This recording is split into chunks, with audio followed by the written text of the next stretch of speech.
given two lines on a graph, how many times can the two lines intersect? How many times can they intersect, given two lines? Yeah, they could intersect at least once. So let me start a little. We're talking about the intersection of two lines. Intersection of two lines. So they could intersect at least once, right? So maybe it looks like that, and there's an intersection point. 0, 1, or 2. It could be 0. They could not intersect at all. That could be if they were parallel. Yeah. And then we would just call this intersecting. Now, Brandon, tell me more about this 2 idea. You mean 2 and only 2? Exactly 2? Oh, I guess it could be more, but. Like, what would it look like for lines to intersect twice?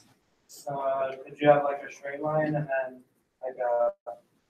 Now that would be fair if we were allowing that. So if you did have, say, 2 curvy lines, you could have them intersect twice. But this particular question just says, given 2 lines, and you know what, that's not, it didn't say straight, did it? But typically lines, and I did say y equals mx plus b, lines would be straight. So it couldn't be twice, because then it would be curvy. So is there any other possibility besides 0 and 1?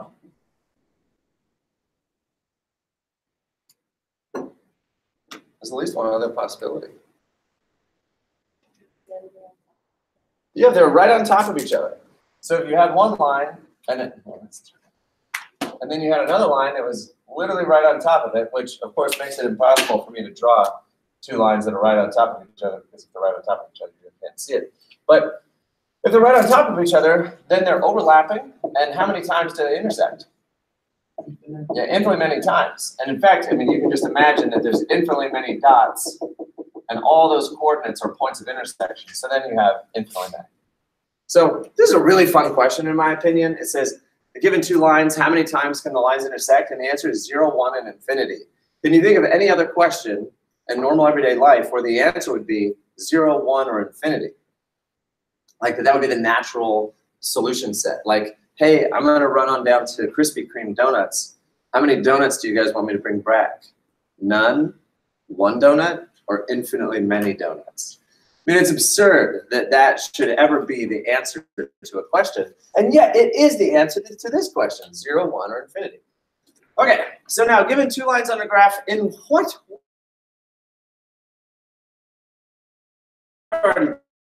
talk actually about 3 of them. There's just one more possibility. So they could be parallel, they could be overlapping. So I'll just draw like a darker shaded line. But in what ways can they intersect? Could we distinguish perhaps between how they're intersecting? It's a very open-ended question. Like the line in an inverse or something? By inverse, what do you mean? I mean, that's true. We've been talking about inverses. Like using your own arms, is there a special intersection point? What, this looks like an X-Wing from Star Wars, right? Like, well, anyway, like, is there one in particular that would be special among all of the possible intersections?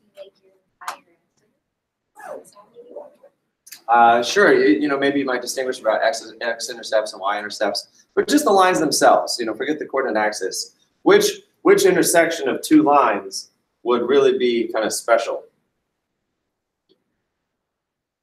Yeah, I don't know what meet in the middle means, but I mean, yeah, they're going to meet somewhere.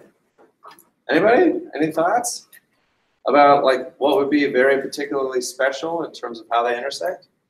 They reflect each other? If they what? If they're reflecting each other in the intersect? Yeah, I mean, maybe when you do, so maybe here's the first thing you might have said, Chelsea, is that if you have 2 lines and they're intersecting in such a way that they are inverses, you know, that could be pretty special. Like these 2 lines right now, they're intersecting and they're inverses. So that could be special. Absolutely.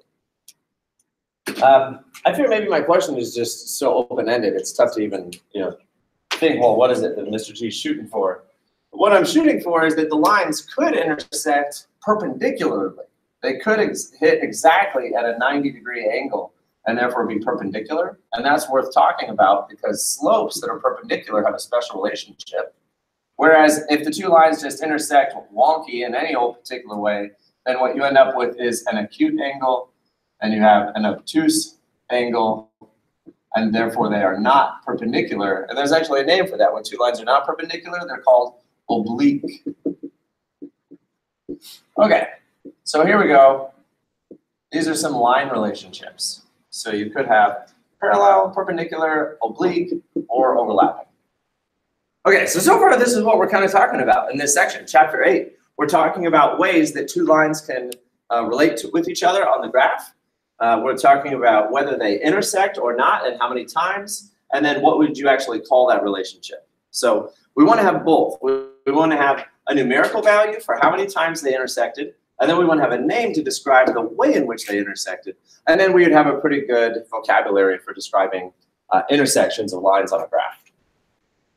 Okay, so taking that whole idea then, consider this last one. This is a bonus question. Given two parabolas on a graph, how many times can the two parabolas intersect? So how many times can two parabolas intersect? 0, 1, 2, or 1. 0, 1, 2 are overlapping? What is it? What do y'all think? Of course, in a question like this, it's helpful to start drawing things. So, for instance, I could have two parabola that are either perfectly parallel in that way, and they'll never touch, or I could have two parabola facing in opposite directions, so they'll never touch. Right? So I suppose there's a few ways to draw a parabola that will never touch. So that's a 0. And then how would I make them touch just once? I suppose you'd have to have like a wide one and a skinny one, or you could simply have them facing in different directions. Or they could even be kind of like whoosh, like that, kind of like sideways touching like that, right? So in all cases there, we've got one intersection point. There could be other ways to draw this, right? This is really like a drawing exercise. Like, how can you imagine these things intersecting with each other? So then, could they intersect twice? I suppose you could have something like that, right? Or you could have something like this. So surely we could have twice. Because you have 3. Could they intersect 3 times?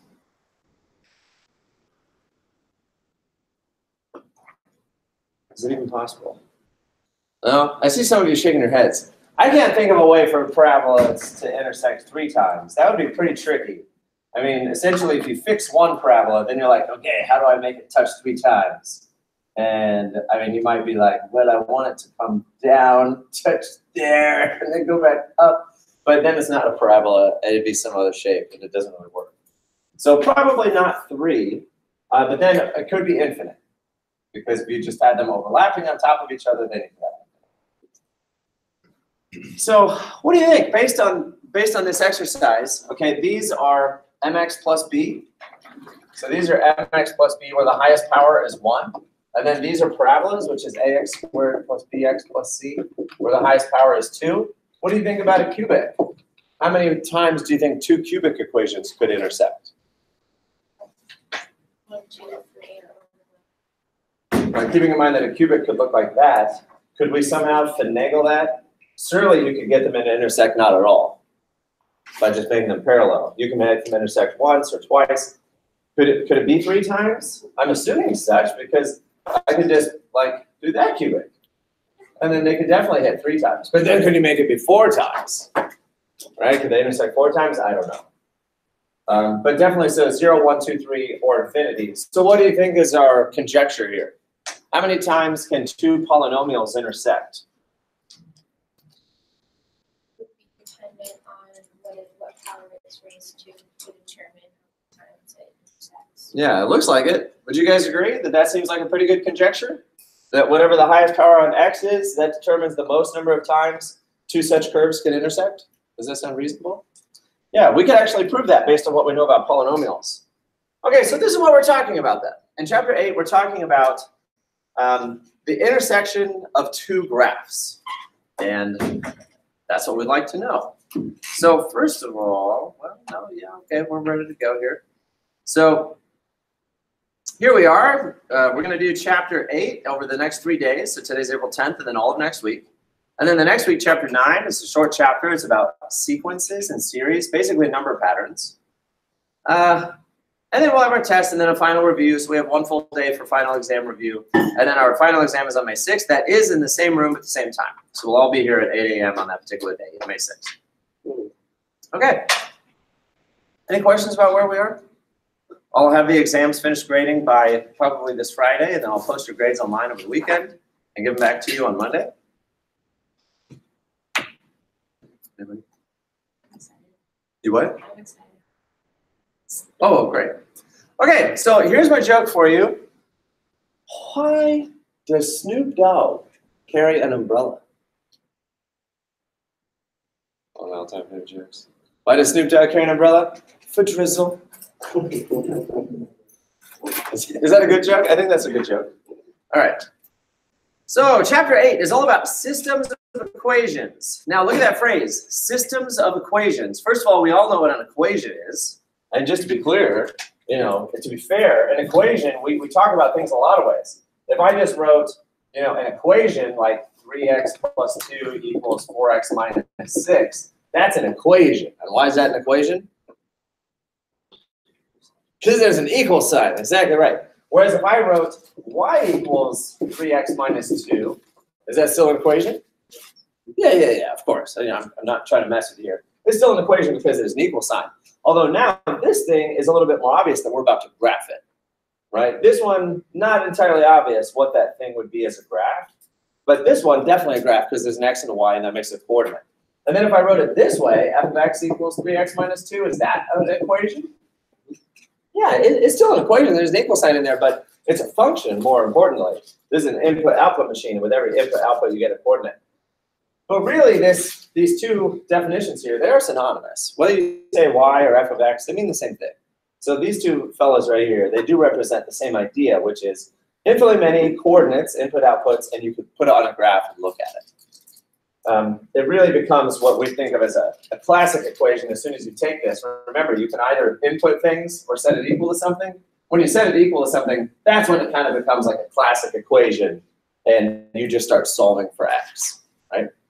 Okay, so when we say systems of equations, we know what the word equation means. But what's a system? Do we use the word system for anything in English? System. System of operations, how something works, or how something is functioning. Sure, yeah, maybe you can refer to like an overall system, like your air conditioning system, or your engine system in your car, or maybe system of the down. No, I'm just kidding. Is that a musical group? No, probably not that system. Okay, so there's a particular way in which we use the word system in mathematics, so we want to clarify what that means. And actually, it just means two lines on the same graph.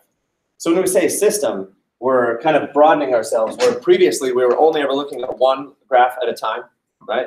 Normally, so far in class, we've just done one graph at a time, looking at one graph and looking at its y-intercepts, its x-intercepts, one graph at a time. Whereas now we'll look at two or more graphs at a time. And as soon as you look at two or more graphs at the same time, that's what all these are, two or more graphs at the same time, then you'd call that a system, right? And the system could even refer to three lines at the same time. So if I was to do a system of linear equations, and that would be interesting because they would all have a triple intersection point, and that would be special, and you'd want to know where it is. Or you could have two lines and then a third line, and they don't all intersect at one particular point. Maybe there's three different intersection points. Or maybe you could have one line, another line, and then the third line is parallel to the first one. That would be an interesting system as well. So a system just means that you're looking at two or more graphs simultaneously on the same graph. And then really the interesting thing that you're looking for is points of intersection and maybe even relationships, right, between all those different graphs. Okay, so that's how we use the word system. So that's what we're doing in chapter 8. And then chapter 9, we're looking at sequences. A sequence is just any sequence of numbers. I think I'll tease you all right now, not like in a bad way, but like with a brain teaser, so that you can think about this for over a week. If I gave you the pattern 1, 2, 4, 8, what would be the next number in that sequence? 16. I hear some people say 16. Is that for sure the correct answer? Yeah. I mean, no. It would be 32 because you're multiplying the first number. 1 times 2 is 2, 2 times 2 is 4, 4 times 2 is 8, 4 times 8. Wait. Oh, you could be, wait, this one was times 2, that one was times 2, that one was times 2. Probably 16 is the correct right answer. Although, you know, if you had a different interpretation of the problem, you could maybe come up with other ways of a rule to say it. And I'm sorry, you know, maybe I should have done one last number. number. What? The way that she's looking at, you need one more number. To be able to show that that's the way that. right. Yeah, you need more data. Sorry, let me do this one. What's the next number of just this? 1, 2, 4. I mean, it could be a lot of different possibilities. It could still be the doubling idea that, you know, times 2 times 2 times 2. But it could also be that this is +1 and then this is +2. So maybe the next one is +3 and the next number is 7. You know, so sequence is, there's not necessarily one right answer. It just depends on how you interpret it. Okay, so that's one idea. So, okay, so here's your brain teaser that you can think about for a while. What's the next number in the pattern? And if you want to write that down and think about it, you can. But in any case, what we'll look at in Chapter 9 is sequences, particular types of sequences, arithmetic and geometric, where you're either adding the same number every time or you're multiplying the same number every time.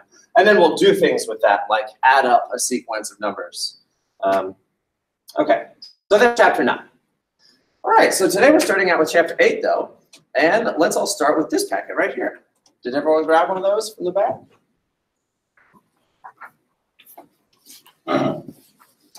Now, systems are such particularly good objects to study because they really bring out the main philosophical conceptual ideas of what algebra is all about. So let's start here.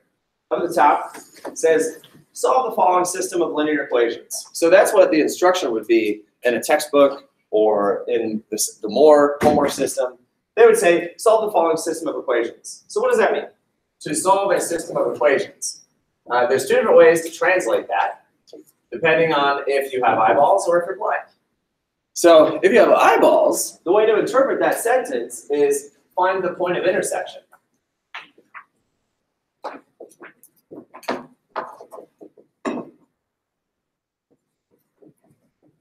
All right, so that's it. That's translation number 1. Is that if you have eyeballs, if you're you know, a species of creatures like we are with eyeballs and we can see, then you maybe have come up with this idea of a graph, which only came about in like the 1600s by Rene Descartes, remember? So if you have eyeballs and you come up with the idea of a graph, then you can just graph both of those lines and you'll see a point of intersection with your eyes. So everybody, let's go ahead and graph that. It just occurred to me that I want to put that over here on the screen so I can actually draw on it. So let's start by graphing that on your graph. Another 2.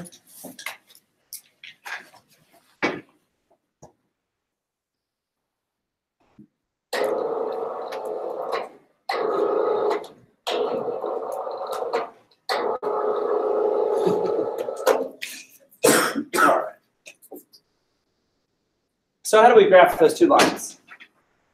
Recall y equals mx plus b, where y equals mx plus b, where m is the slope and b is the y-intercept. So let's look at that first equation. We have y equals 3 over 1 x minus 3. So write it as 3 over 1 because the slope is a fraction. Remember, a slope is a fraction that has the up-down over the right-left information. So when we say slope, that's really up-down over right-left. There we go. So how would we graph this first equation? Oh, I like to do one actually. There we go. That's better. All right, so how do we graph this first one? First, we do the y-intercept, which is -3. And then you would count out the slope. And you'd say up 3, right 1, up 3, right 1, up 3, right 1. So go ahead, you start counting out up 3, right 1, up 3, right 1, up 3, fall off the graph, right 1. Now, in addition to counting out up 3, right 1, up 3, right 1, you can turn around and go backwards. What's the opposite of saying up 3, right 1, down 3, left 1? I would fall off my graph if I did that, but it'd be down here somewhere. Okay, so we end up with this first line. Okay, so there's one line. Now the second one is y equals -1 over 2x plus 4. So go ahead and graph that one. Pull out your y-intercept and then count out the slope. that slope would be considered as down 1, right 2. Down 1, right 2. Down 1, right 2. Sorry.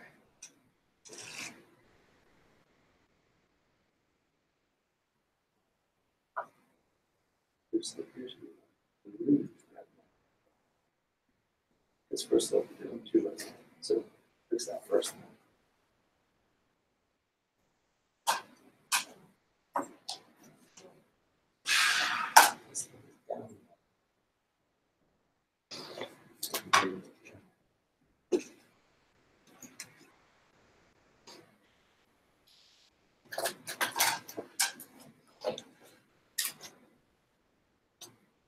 So the second graph, if you start at the y-intercept of 4, and then you're going to read out down 1, right 2, down 1, right 2. So down 1, right 2, down 1, right 2, down 1, right 2, you fall off the graph. And then turn around and go back the other way. Instead of down 1, right 2, the opposite of down 1, right 2 is up 1, left 2.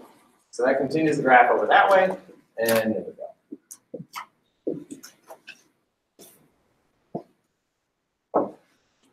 All right. So again, this approach right now, we're solving a system of equations, which means find point intersection, which requires that you're a species of creature with eyeballs and that you have invented the idea of a graph.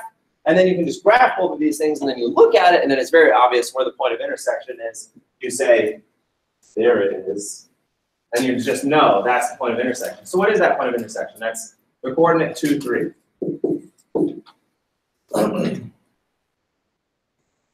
So that would be the first way to translate the question. Solve the following system of linear equations. The solution would be 2, 3. The coordinate 2, 3. That's the answer. Where do they intersect? At 2, 3. Again, this requires that you have eyeballs and you've invented graphs. So let's say you're an alien culture in another part of the galaxy, and you either don't have eyeballs or you haven't invented graphs yet. Then how would we interpret solve the following system of linear equations since you don't have a graph available to you and you don't even know what a point of intersection is? Then in that case, the translation then of solve the following system of linear equations would be find a coordinate that makes both equations true. Now that should sound very familiar, this whole notion of find something that makes the equation true. Because that's what normal algebra is. So if I just had normal algebra, like 3x plus 5 equals, we'll say, 17, then I'd really like to impress upon you this travesty that's happened to us in math education where we use phrases like solve for x. That's a very misleading phrase, solve for x, because it makes people think, oh, I just have to manipulate that until it says x equals a number and then I can be done, right? So you manipulate it and you get down to like x equals 3, and you're like, I hope, and like you kind of walk away from the problem. Whereas if since your childhood, we've been using the phrase find a number that makes the equation true. Find a number that makes the equation true. Well, that's a completely different command, right? That gives you a completely different understanding of what you're trying to do right now. I'm on the hunt for a number that I can plug in to make that equation true. This is not just a matter of doing some algebra.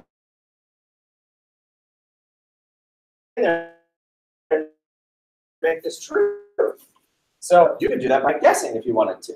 So like what number can you plug in there that would make it true? 4 would work, right? Because 3 times 4 is 12 and 12 plus 5 is 17. So there, I have accomplished my goal. I found a number that makes the equation true. I didn't do any algebra. And yet this is really the heart of mathematics, is finding objects that you can plug into an equation to make it true. The fact that we have an algorithm which states that I can subtract 5 on both sides, and I get 3x equals 12, and then I can divide 3 on both sides, and then I can get x equals 4. This is a wonderful piece of technology, algebra, because it allows you to manipulate an equation into the number that you need to plug in to make the equation true. But this is really the main idea of algebra, is find a number that makes the equations true. And that's pretty open how you do it. Okay, so now what we're saying is find a coordinate that makes both equations true. So let's go ahead and try that coordinate. Let's see if it works. So everybody come down here, we have some space. Let's write down the first equation, y equals 3x minus 3. And by the way, go up to your coordinate that you said was the answer. I put a little x below the 2 and a little y below the 3. And now let's plug those numbers in. I think it's very helpful to write the equation empty first. So this is empty equals 3 empty minus 3.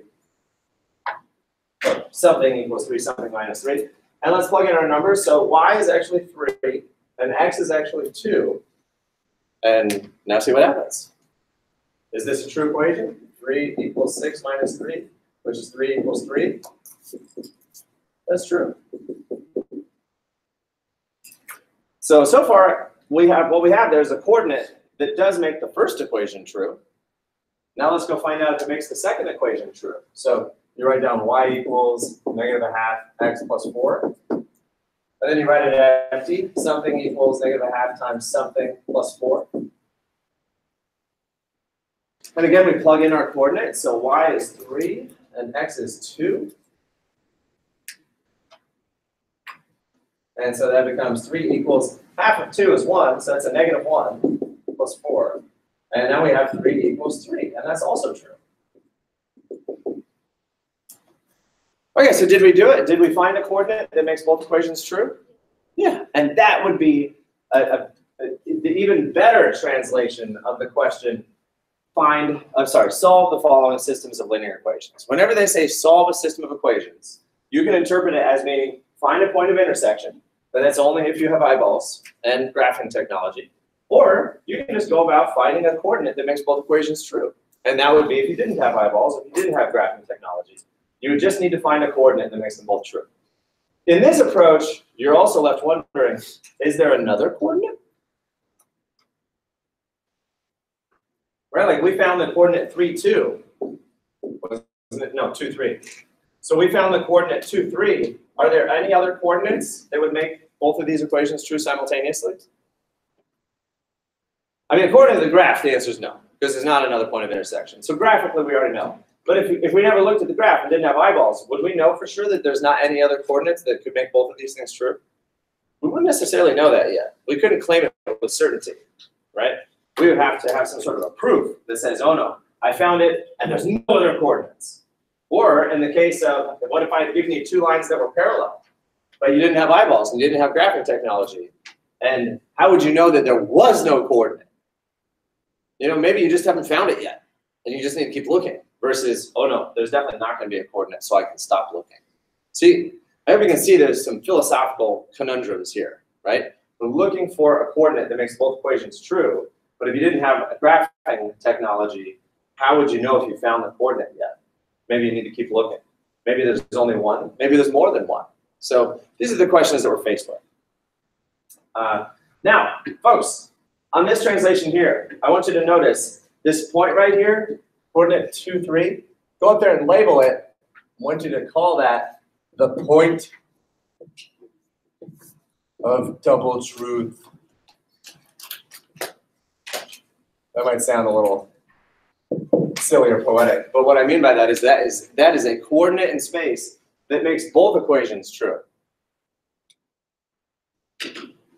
So consider, let's look at some other coordinate in space. All right, for instance, what if I took the coordinate, this coordinate, right there, 0, -3. What would happen if I plugged this coordinate into both equations? True for one, but not the other. Yeah, it would be true for one, but not the other. Is that fair? Do you see immediately why that would be true? This coordinate, if I plug it into this line, so that line was 3x minus 3, we're going to do it. So here's the equation 3x minus 3, and if I plug in the coordinate -3 equals 3 times 0 minus 3, then sure enough, that's -3 equals 0 minus 3, -3 equals -3, and yes, that's true. So it made that first equation true. But what about the second equation? Y equals -1/2 x plus 4. If I plug that coordinate in, so now -3 equals -1/2 times 0 plus 4, that gives me -3 equals 0 plus 4, which is -3 equals 4, and that's false. All right, so this coordinate was not a point of double truth. What was it? Just a single truth, right? Like that coordinate just made one equation true, but not both. Right? So every point on this line makes that equation true. Every point on this line makes this equation true. This is the only point that makes both equations true simultaneously. So what you could do, and do this with me please, it's fun. Label this whole line as truth. Right? Every point on here means that that coordinate makes that equation true. And likewise for this line represents truth for that equation. Every point on this line makes that equation true. So then, what about this point right here? What about that coordinate right there? Yep. Lies, sadness, despondency, and falseness. So all the empty space that you see on a graph. Okay, so all of it, all of this empty space here is all lies and falseness. All of those coordinates don't make either equation true. It is a very sad space out here because all those coordinates, if you plug it into either equation, it's going to be false. It won't be a true statement. So what we have then is just one nice little strip of truth and another little strip of truth, and on one single point where those two truths overlap, and that's the point that we're looking for. Keep in mind, folks, that what is it we've been doing with number lines all along? Like, let's say that you did interval notation and you found out that you're going to shade, from 3 to positive infinity. What does all that shading mean? Truth, right? That means truth for that particular inequality, right? If you just had the inequality x is greater than or equal to 3, then if you choose any number from in there, in that interval, and plug it in right here, it will be bigger than or equal to 3, so therefore it's true. So in general, what does shading mean? Yeah, shading means truth. And even a line, even just when you graph a parabola, what does all this right here mean? Truth. Those are all the coordinates that make that parabola true. So there's a very important idea in mathematics. Find a number that makes the equation true, and all the numbers that make that equation true would be shaded on a graph, which would be the graph. Right? The graph is the truth of that particular equation. Okay, that's probably enough. Okay, so folks, there we are. We're talking about systems of equations. If you have eyeballs, you find the point of intersection. If you don't have eyeballs, you find a coordinate that you can plug in to make both equations true. Okay. So let's continue on here. This gives you a spot to write down what I wrote down on the board. What does it mean to solve a system of equations? Well, first of all, you just go ahead and paraphrase and write it down again. Option 1, point of intersection. Option 2, a coordinate that makes both equations true. So it's important enough to write it down again. Just write it down in your own words. What does it mean to solve a system of linear equations? Or then again, more generally, what does it mean to solve a system of equations? It means either, if you have a graph, find the point of intersection. If you don't have a graph, find a coordinate that makes all the equations true.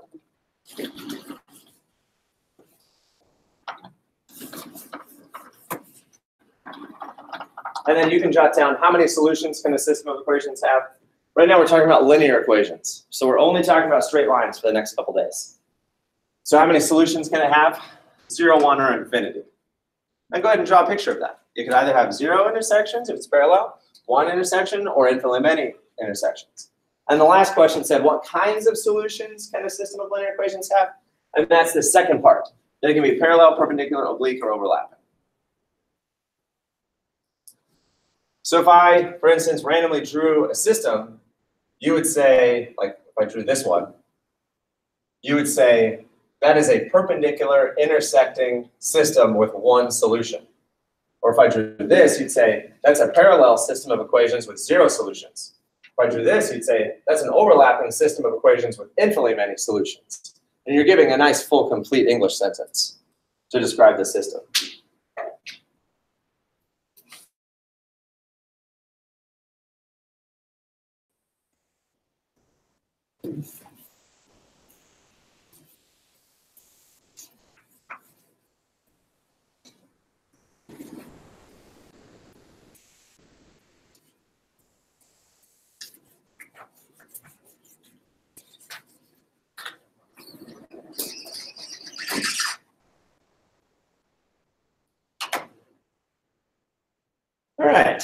So let's start a list. Maybe even on that page, just somewhere where you have some space. Methods for finding the special coordinate.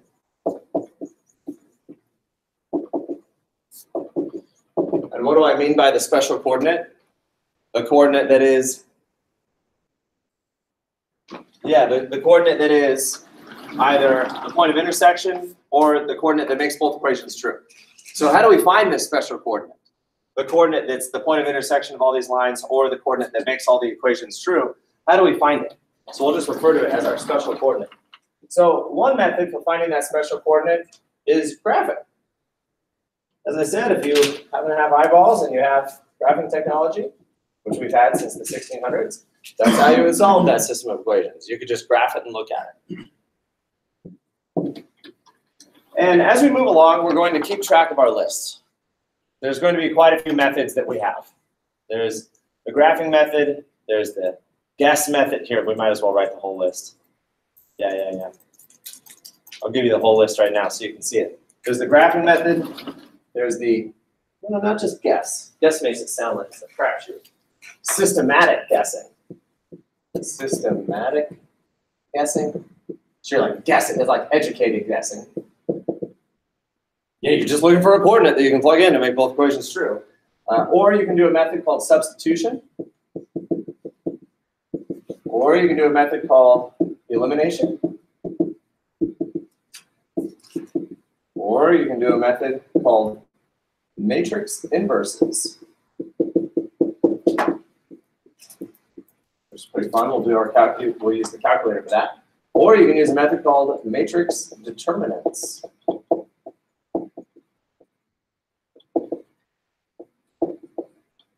All right. Boom. 6 methods. That's what we're going to cover in this chapter. 6 different ways that you can find that special coordinate that represents the point of intersection, and that if you plug it into all the equations will be true simultaneously. So those are all of our methods.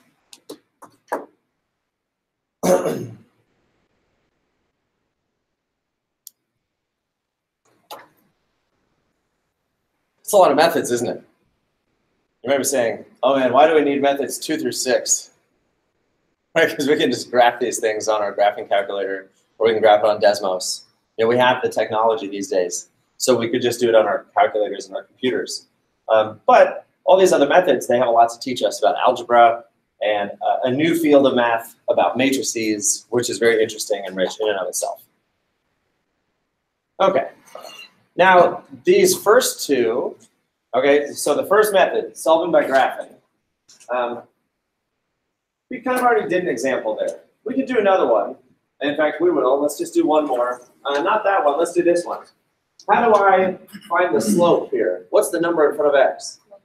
It's really 1. And how do you write that as a fraction?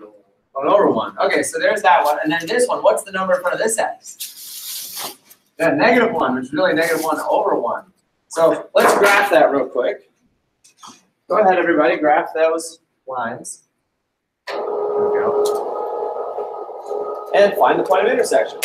So first one has a y-intercept of -4, and then we're going to go up one right one, up one right one, up one right one, up one right one, up one right one, or down one left one, and that's my first line. And the second equation has a y-intercept of -2, and it has a slope of down one right one, down one right one, down one right one, down one right one, or up one left one, up one left one, up one left one, and there's that. So you notice that even if you didn't have a graphing calculator or Desmos, graphing by hand is pretty straightforward and pretty simple, right? Because you're just using y equals ms plus b, and hopefully the 2 lines intersect right at a grid point. That's a grid point, and it's the coordinate 1 negative.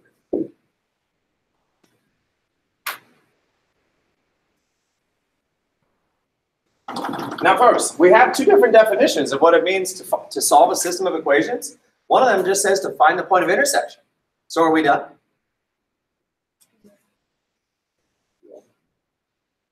Yeah, I'm sure you'd like it if we were done, but the fact is, couldn't we have just made a mistake in graphing those lines?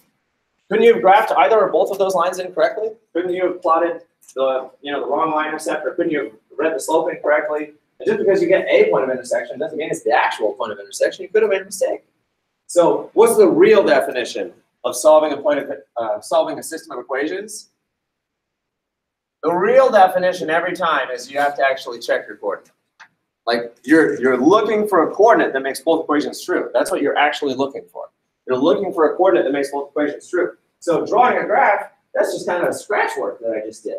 I'm like, I think the answer is 1, -3. I don't really know until I plug it in and check. Because the real definition of solving a system of equations is find a coordinate that makes both equations true. So jot down y equals x minus 4, and jot down y equals -x minus 2. And then actually plug in your numbers, label them x, y. And so that gives me -3 equals 1 minus 4, which is -3 equals -3, so that's true. I often just do a smiley face instead of writing the word true. Or over here, I plug in -3 for y, and then -1 minus 2.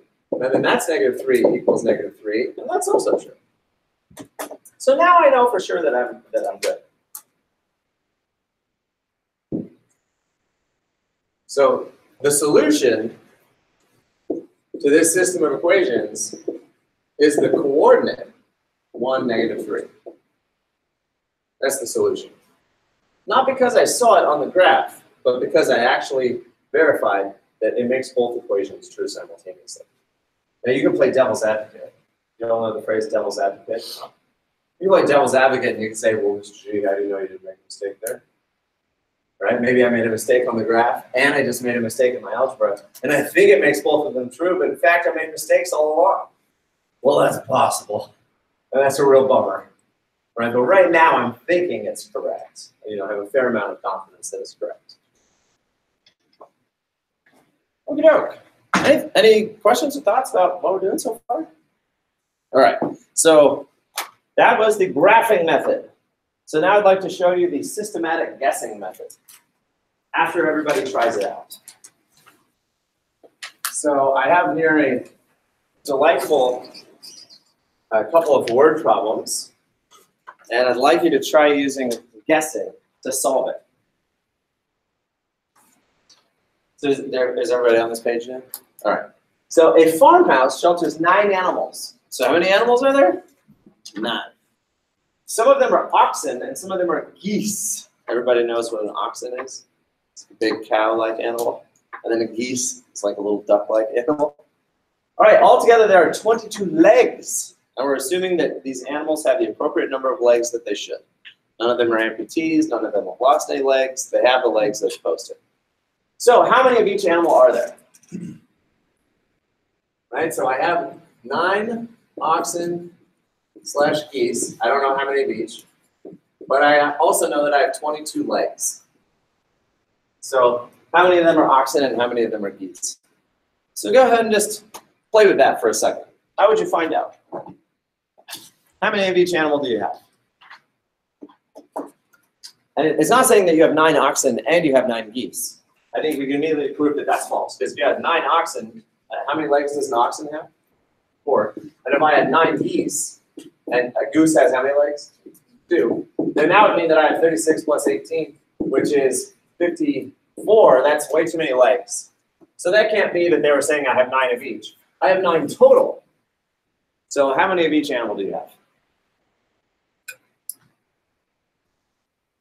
Try to find the answer, and then also think, what's a good way to find this answer?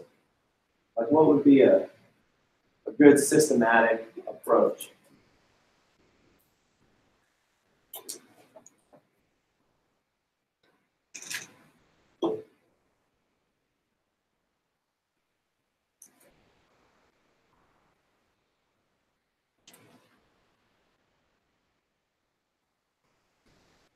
One good approach would be go out to the farmhouse and look.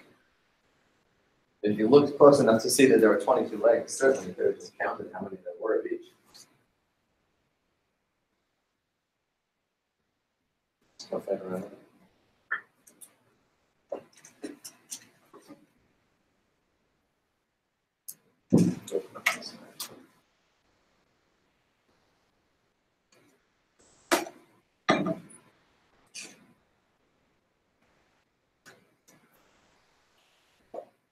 I see you all using a variety of different methods.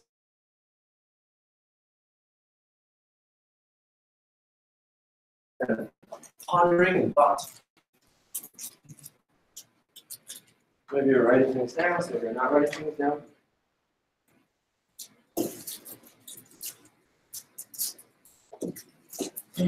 So no one say the answer.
Oh, fun. Some of you are drawing pictures.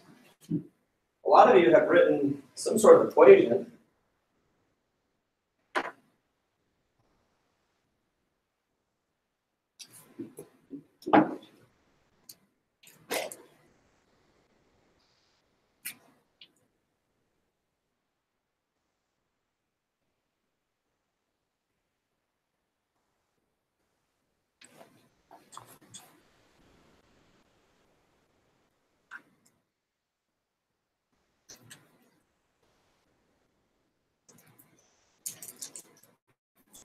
Now consider, you've spent the last couple of minutes trying to figure out this question.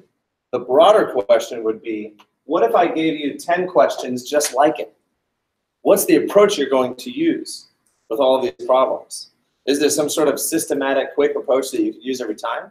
Or for every problem, are you just going to guess? Just kind of guessing? Or, what would you do if suddenly you were faced with question after question after question like this? What would you do? Okay, so should we see an answer? Not just an answer, but an approach. Let's try an approach. So what's something we know for sure? What's easier to think about? The fact that we have 9 animals or the fact that there's 22 legs? Yeah, I mean, if we just looked at the legs, we could think of this in a couple of different ways. We could say, well, some of them are oxen and some of them are geese. So I could try to say, like, I need to have, like, that would be an oxen and that's an oxen and that's an oxen. And then maybe the rest are geese.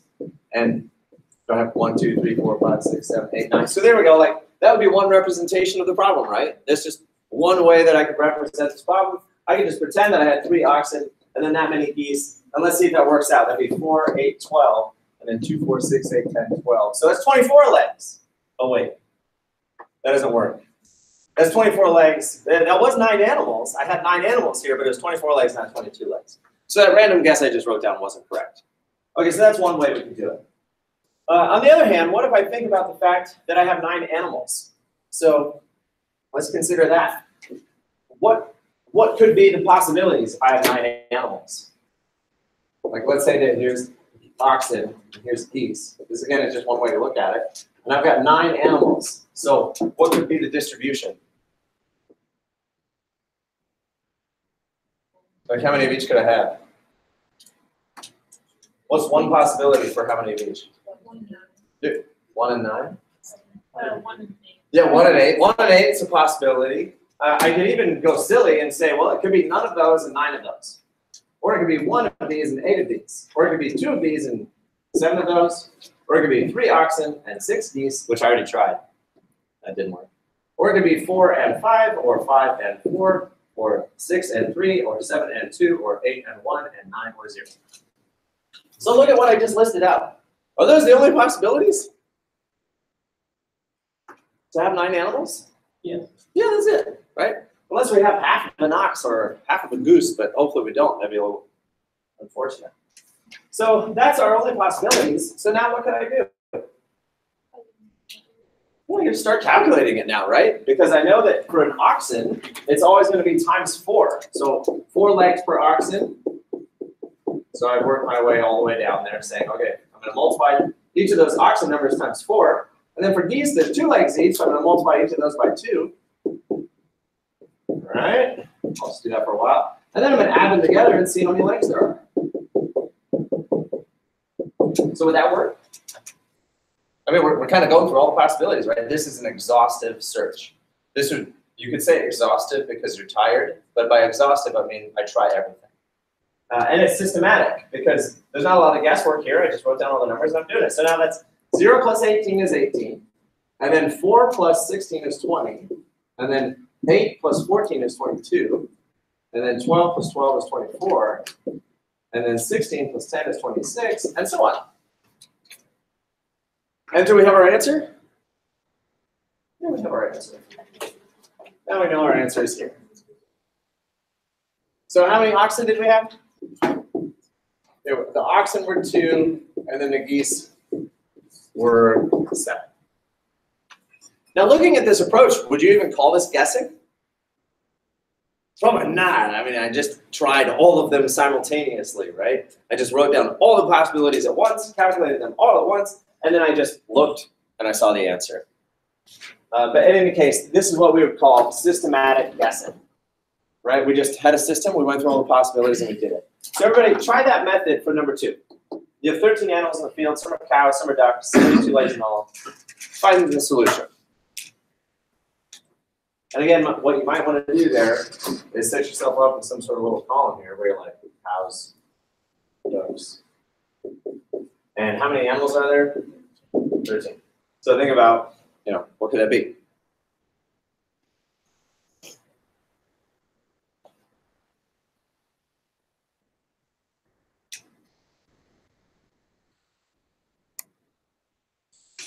Now keep in mind the approach that I just showed you and the approach that I'm asking you to try right now, it's not the only way. It's just something that you could like plug into an Excel spreadsheet. Just exhaustively trying every possibility, plug in a formula, and then you just go and look for the answer. It certainly takes the guesswork out of it.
And of course, you can start when you get to the answer. You don't have to necessarily calculate all the way down.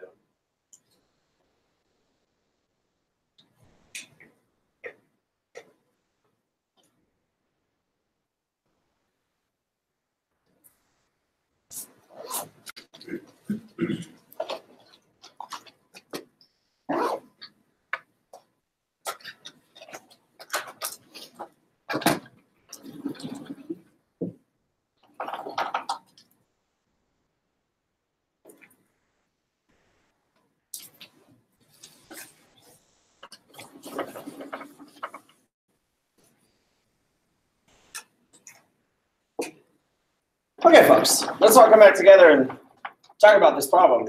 On the one hand, you might look at this problem and be like, oh my goodness, I mean, this is such a weird problem. How is this really what we're doing?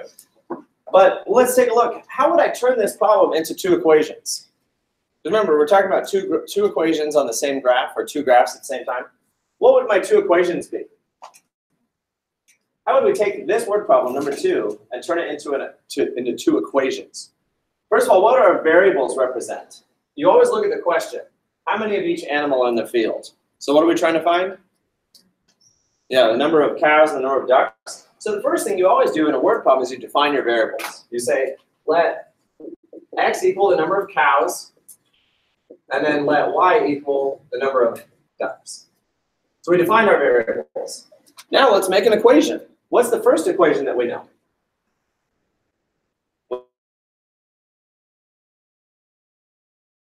Equation.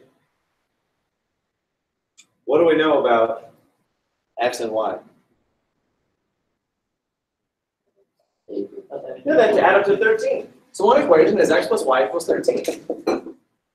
All right, so there's one equation. Right, so you define your variables, and then you start making equations. So that was one fact. What was the other fact they told us? 11. How do we turn that into an equation? We need to somehow have an equation where it says equals 32, right? So what would that equation be? 4x plus 2y. Very good, 4x plus 2y. Because, why 4x, Josh? Because they have 4 legs for a cow. Yeah, a cow has 4 legs, so 4 times each cow, because however many cows there are, you multiply by 4, and that's how many legs you got from the cows. And then 2y, because a duck has 2 legs. And so however many ducks you have, you multiply by 2, and that's how many duck legs you have. Okay, so there we go. Now we have 2 equations. And what we can do with those 2 equations now is solve for y in both of them. And I'll just show you what that would be. So the first equation would become y equals negative 1 over 1 x plus 13. And the second equation would become negative 2 over 1 x plus 16. And let's see. All right, so now that they're graphable, we could go to Desmos and graph that. Now, what did I just say? Y equals negative 1 x plus 13? Yeah, 13. There's one graph. And then y equals negative 2x plus 16. There's my graph. Here's my point of intersection. What is my point of intersection? 3 and 10. Now let's keep in mind. Oh, sorry, you can barely see that. The intersection point was 3 and 10. And let's look at that real quick. 3, 10. What represents what? How do I know which one of those numbers is a cow and which one is a duck? Yeah, because that's x, that's y, and I already defined my variables. X is cows. So I can say that's cows, and that's ducks. There we go. So that's a couple different ways you can solve this problem and how you interpret it as an algebra problem. Like that could have just looked like a mind bender or a teaser or whatever. What are those kind of questions that you like ask at a party or you're on a plane and you're doing brain benders? What? Brain teasers? Yeah, riddles. There we go. So it's a riddle. But you can algebraize it by giving variables to the unknowns, making equations, and then graphing it. Okay. All right. So we've now seen 2 different ways to solve equations. Sorry, to solve a system, which means to produce a coordinate that makes both equations true. By the way, did our coordinate make both equations true? We didn't check yet, did we? I mean, I kind of checked because right here I did my calculation. But I should now be able to plug 3 and 10 in for x and y in both of these equations, and both of those equations had better be true. So if I plug 3 and 10 in here, obviously 3 plus 10 is 13. If I plug 3 and 10 in here, then that would be 4 times 3, which is 12. And then here, 2 times 10, which is 20. And yes, 12 plus 20 is 32. So both equations are true simultaneously. Okay, we've explored the main themes of what we're doing with systems of equations. So the next step is we're going to cover the substance. Okay, so we did graphing, we did systematic guessing. Now we're going to do substitution and elimination, which you've done before, right? I mean, I always say that a little casually. At some point in your past, I think in high school, you probably did this before. That's all I can really say. Is as we start to do these, you're either going to say, oh yeah, I totally remember this. Or you'll say, oh yeah, I kind of remember this. But these are methods that theoretically you've seen in the past, and so we're really just kind of reminding ourselves how it works. I suppose we'll take a break first, though. So it's 9:02. Let's all be back at 9:20.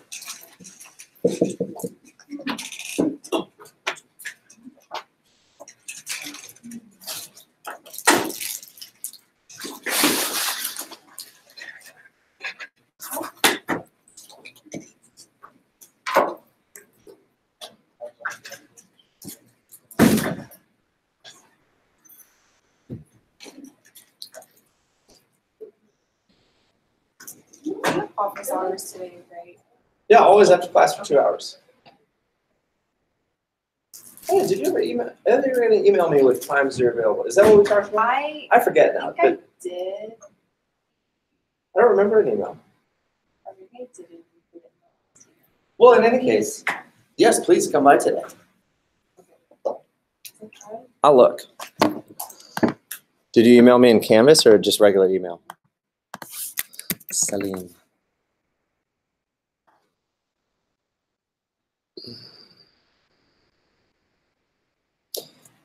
No, I don't see anything. This is our last email I was telling you about when you can go to the testing center. I think. Wait.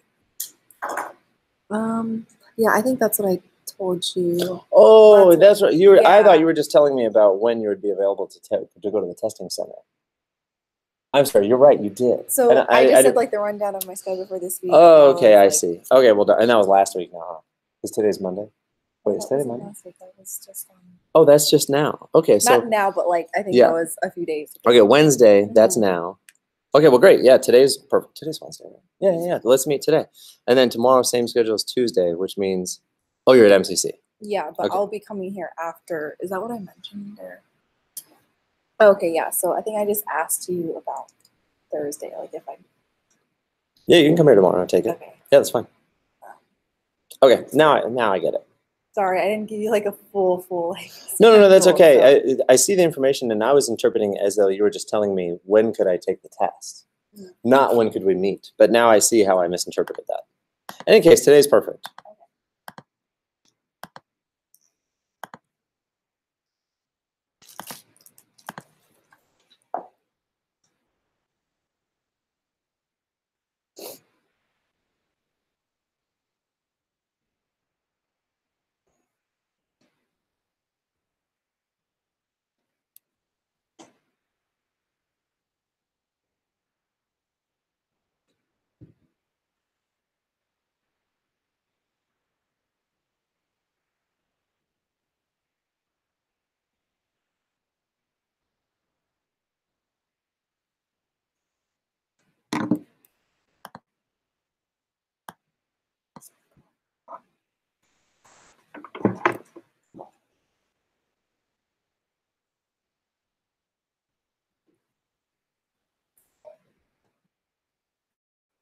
Oh, good. And you're also at the Elliott School. Oh,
All right, let's keep going. Now we get into the real good meat of the topic, which is what are some algebraic methods for solving systems? So keep in mind here, oh, there's a lot of people still missing. Might as well.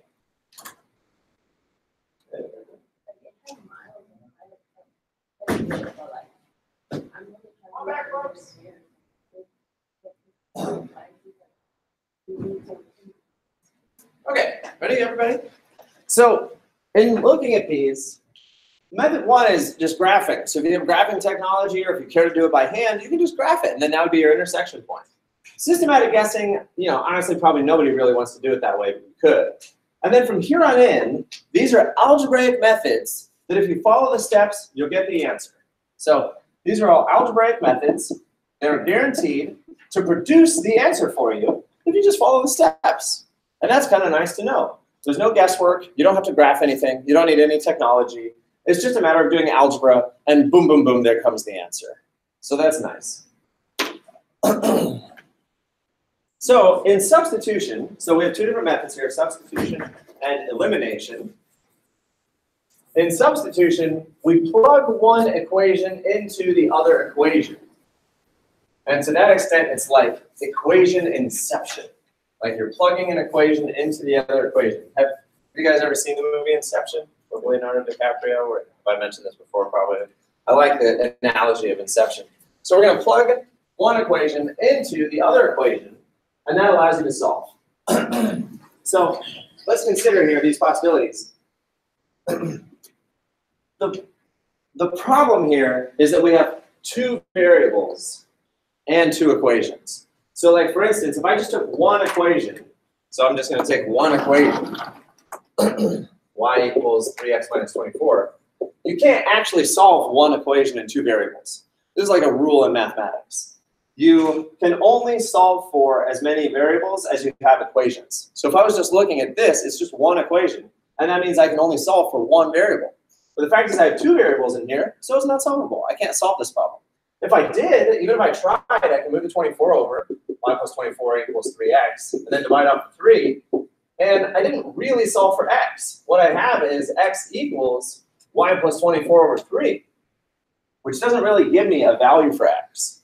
Like I'm looking for a hard, concrete number for x. That doesn't really work. So we have two equations, and that means I can solve for two variables. If I had three equations, I could solve for three variables, okay? So what we're going to do here then, to do substitution, first things first, up there at the top, in order to use substitution method, you need a substitution sentence. And that phrase means, a substitution sentence, one equation solved for one variable. That's a substitution sentence. So for instance, a substitution sentence could be like y equals 3x minus 24. It's one equation solved for one variable. It could also be solved for x. It could be like x equals 2x plus 10. And both of those are substitution sentences. So the phrase substitution sentence, it just means that I have an equation solved for one variable. Okay? So for instance, this would not be a substitution sentence. 2x plus 3y equals 5. Because it's not solved for one variable. What you need is one variable isolated by itself on one side of the equation. So these are both substitution sentences. And you need that in order to do the substitution method. So right up front, looking at number 2, Do I have a substitution sentence? Yeah, in fact, I've got two of them, right? Because they're both solved for one variable. So this is a substitution sentence, that's a substitution sentence. And all you need to do is choose one of them. So I'm going to choose this one. Choose this. And what you do is you plug the substitution sentence into the other equation for the variable that you solved for. So if I say that y equals 3x minus 24 is my substitution sentence, I'm going to plug 3x minus 24 in to the other equation's y. So, sorry, instead of writing choose this, I should say, this is my substitution sentence. And I'm going to plug it in over here where instead of writing y, I write y empty. And what am I going to plug in for y? 3x minus 24. Okay, so consider what we just did. This whole method called substitution, you need to have two equations and two variables, or three equations and three variables. And you make a substitution sentence if one wasn't given to you, so y equals 3x minus 24. And then whatever it equals, the 3x minus 24, you plug it into the other equation's variable of that same name. So you write that variable empty, just as big parentheses, plug it in. And now what do we notice? We have one equation in one variable. Right, that's the goal. Because you can only solve, if you only have one equation, you can only solve for one variable at a time. And now, in fact, we have one equation in one variable, and we can solve. So always you want to move your variables to the left and your numbers to the right. So I know that in quadratics, we talked about moving all the terms to one side so that it equals 0. But in linear equations, you want to move your x's to the left and your numbers to the right. So I'm going to go ahead and move my x's to the left. That gives me 5x minus 24 equals 6. And then I'll move my numbers to the right. That gives me 5x equals 30. And then I divide by 5, and I get x equals 6.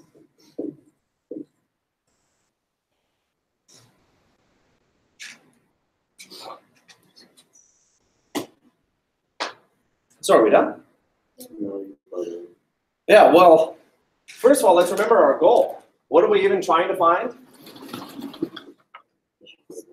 We're trying to find a coordinate, which is both x and y.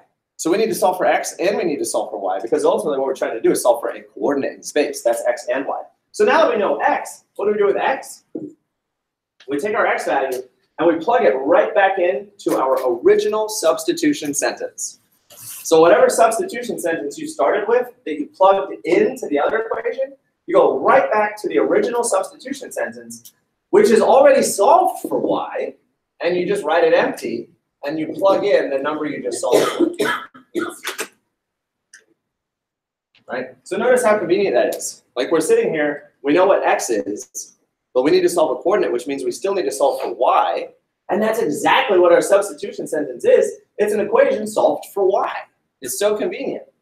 So now I just plug it in. So I'm going to plug in a 6 right there. And so now that gives me y equals 18 minus 24, which is y equals negative 6. So I have x equals 6, y equals negative 6. Still not done. The answer is a coordinate. So you write down the solution as a coordinate, and you write down 6, negative 6. So you don't just leave your answer as two separate things, like x equals 6 and y equals negative 6, written on two different parts of your paper. You write down one answer, which is just the coordinate. Okay, now are we done? No, because at this point we've just done algebra. What we need to know is that a coordinate that makes both of those equations true? Now this part, you can either do some scratch work somewhere, but I really think you should just come back up to where these are and plug the numbers in right there and see if it works out. So for instance, y, so again, always labeling is helpful. Y is negative 6, so I'm going to put a negative 6 right there. And then x is 6, so I'm going to put a 6 right here. And then I'm just going to look. So 3 times 6 is 18, minus 24 is negative 6. Yeah, that works out. And then right here, y is negative 6. And now I plug in x, which is 6 again. And negative 2 times 6 is negative 12. Negative 12 plus 6 is negative 6. Yeah, that works out too. So you'll notice that I just kind of have some scratch work up here, and that's totally fine. So long as I see any indication at all that you did some sort of scratch work to check that your answer actually did make both equations true, then you're totally good. Okay, so that's substitution. So let's try that again. The first thing you need is a substitution sentence. So I'm going to circle this and say, this is my substitution sentence. And I'm going to take that, I'm going to plug it in for the other equation's variable of the same name. So I'll write that empty. So that's something equals 3x minus 13. And I plug in the 5x plus 19. And away you go. Solving for x. Once you have x, plug it back into your substitution sentence, solve for y, write down your answer as a coordinate, and then check to see if your coordinate actually works. Oh, nice.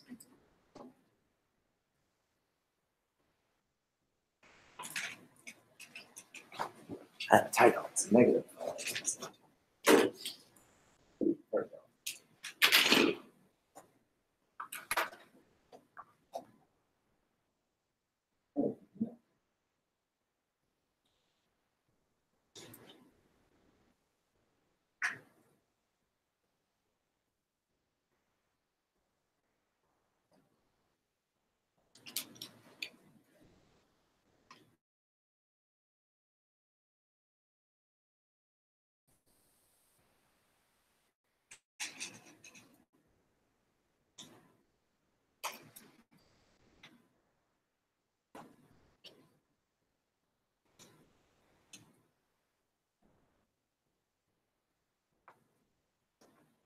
If you move your x's to the left and your numbers to the right, we should have all had negative 8x equals negative 32. And then divided by negative 8, everyone get x equals 4. Did anyone else get x equals 4? Okay. So then you take that and you plug it back into the original substitution sentence, which is y equals negative 5 something plus 19. And I'm plugging in x equals 4. That gives me y equals negative 20 plus 19, which is y equals negative 1. So then my overall solution is 4, negative 1. And is that correct? Let's find out. If I plug in negative 1, negative 5 times 4 is negative 20 plus 19, that's 1, or negative 1. And then here, plug in negative 1, and then 3 times 4 is 12, 12 minus 13 is negative 1 as well, so yeah, they both work. So the coordinate 4, negative 1 is the coordinate that makes both equations true. And you'll notice at no point did we graph this, right? So we're pretending that we're aliens without eyeballs, without graphing technology. We don't even know what a coordinate axis is. All we know for sure is that we found a pair of numbers that makes both equations true simultaneously. All right. So that's basic substitution. Again, in order to do substitution, you need a substitution sentence, and you'll notice that I gave you problems that already had a substitution sentence. So the two problems down below, that was just more practice, right? Yeah, that's just more practice. So let's go to the next page. There we go. Wait, 1, 2, 3, 4. Okay. Again, in these problems, I gave you a substitution sentence, but now let's talk about what happens if you don't get a solution. So let's look at.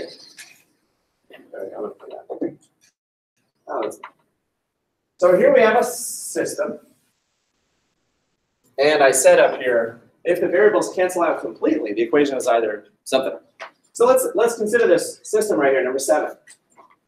First of all, do we already have a substitution sentence? Yeah, right here. You already have one solved for y, so that'll be our substitution sentence.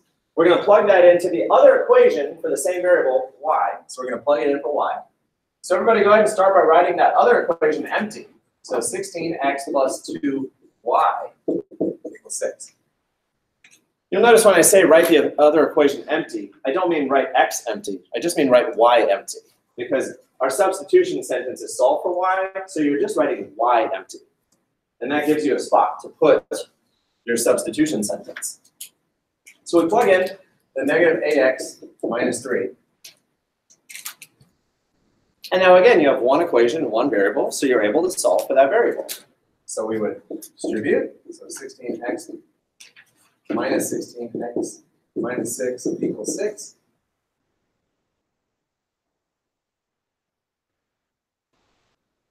And what happens? Yeah, the variable cancels out.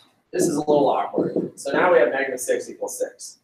We could go ahead and finish algebra. Remember I said we move the variables to the left and the numbers to the right? So we could go ahead and finish moving our numbers to the right, and now we have 0 equals 12, which is patently false. So what does this mean? But there's no intersection. Very good. Is that a guess or you know? I was just making an educated guess. Very good educated guess. That's a very reasonable educated guess. So folks, we had a system and we went to solve it, but the variable canceled out. So did we solve for x? No. And therefore we can't solve for y either. So we have no solution for x or y. And we're left with a false sentence. So what could this possibly mean? How do we interpret this? So I'd like to give you a way to interpret this. First of all, let's say that in any given system, instead of doing the algebra, we could just shout a question up to math God. And the question we shout up to math God is, where do they intersect?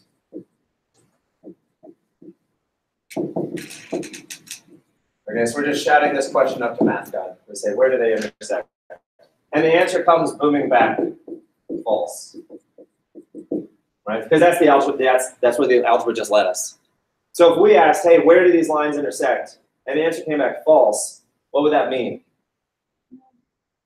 It means they don't. It means false, they don't intersect. Meaning, what do lines look like that don't intersect? Yeah, it means they're parallel. So I would say false, they don't, or I would even say never, because they're parallel. So that's kind of like my train of reasoning there. You shout the question up, where do they intersect? The answer comes back false. It means they don't intersect, they never touch, they're parallel. I suppose the idea of shouting this up to math God is kind of unimportant. But the point is that I'm trying to set it up as a question answer. That the answer to the question, where do they intersect, means false. So let's try this next one. So we have another system here. We already have a substitution sentence ready to go. So we write the other equation empty for the variable of y, because y is our substitution sentence. And so we go ahead and plug that in. And we get -6x plus 6x plus 3 equals 3. And once again, the variables cancel out. The only difference now is that we end up with 3 equals 3. Now again, if you wanted to finish moving all of your numbers to the right, you can subtract the 3 and you end up with 0 equals 0, which is true. We didn't solve for x. We didn't solve for y. But the answer came back true. So what would that mean? If the question was, where do they intersect? The answer comes booming back, true. So what does that mean? We're saying, where do the lines intersect? And the answer came back true. What would that mean?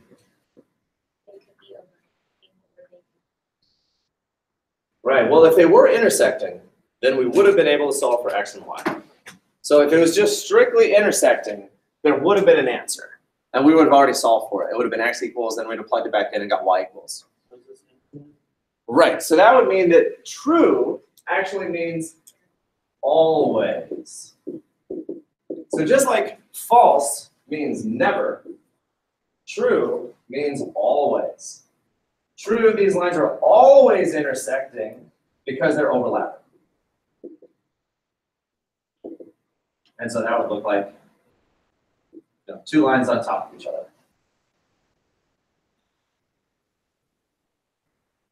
So coming all the way back here to my original discussion of how lines can intersect, parallel lines, that system is inherently false.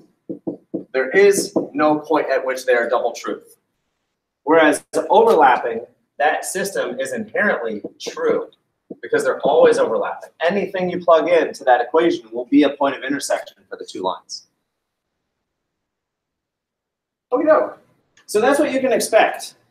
If the solution has a point of intersection, you will be able to solve for it in this way. You'll get x equals and then you'll get y equals. But if the solution is either parallel or overlapping, you'll know that because the variables all cancel out. And once the variables cancel out, you're left either looking at a simple false statement or you're left looking at a simple true statement. And if it's a simple false statement, then automatically you know that they're parallel. And if you're looking at a simple true statement, then automatically you know they're overlapping. So this is really interesting again, if you're an alien culture without eyeballs and you don't even have graphs, you still have the ability to distinguish between these three different possibilities using algebra alone. That's pretty interesting. Okay, so yeah, that's if the variables cancel out completely. Let's look at the next section. We might not solve one of these completely through because we just have to kind of discuss it. It says solve each system by substitution. We'll take a look. Do we have a substitution sentence? No. All right, so what we're looking at here is just two equations, but it's very inconvenient.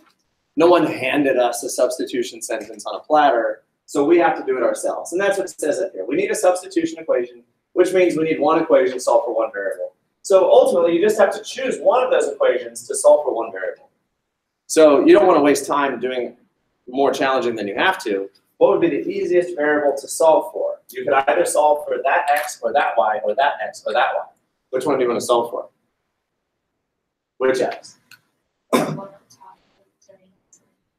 Yeah, this would be the easiest one to solve for because it has a coefficient of 1. Right? So in general, if there's a variable that already has a coefficient of 1, that's the variable you want to solve for. So just as an example, take that equation and solve for x. So that'd be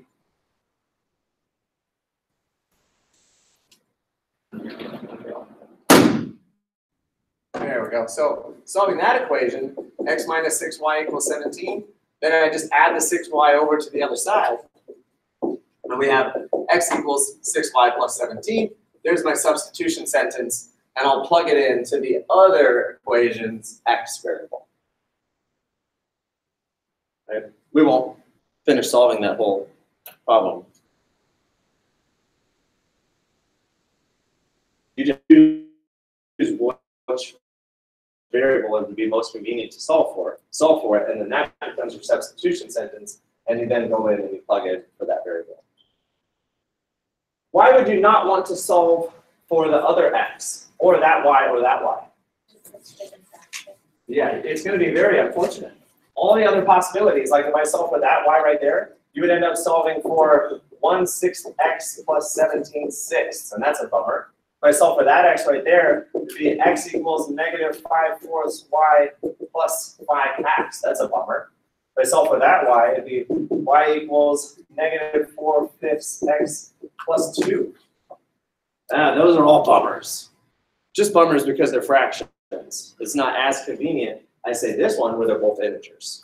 Okay, so that's it. You just want to, so over here, which variable are you going to solve for?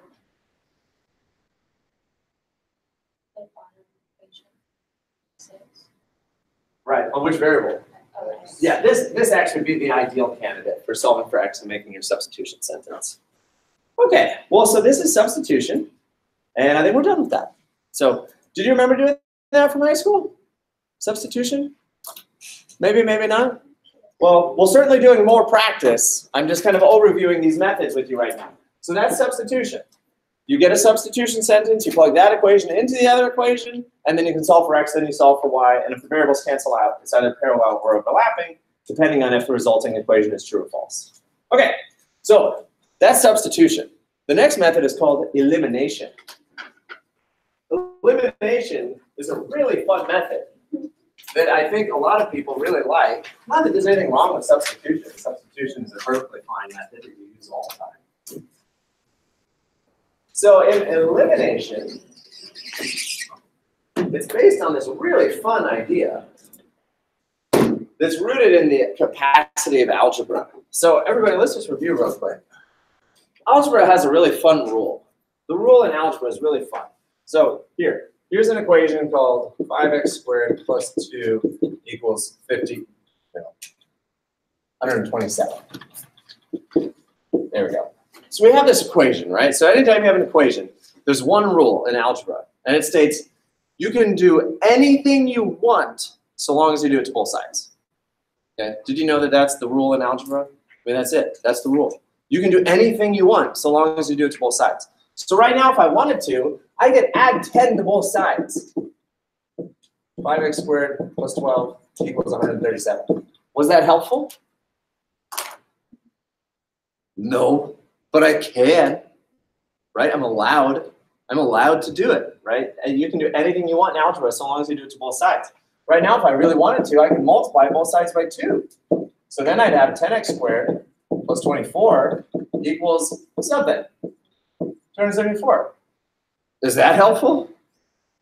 Not particularly. You know, I'm not like making my way towards my answer, but I'm allowed to do it. That's what's so great about algebra. You're allowed to do whatever you want so long as you do it to both sides. So like right now, I'm allowed to subtract 24 from both sides. That was helpful. Why was that helpful? Because it made my equation simpler. Right? I feel like I'm a little closer to my answer. I can divide 10 on both sides. Why is that helpful? Because my equation is simpler still.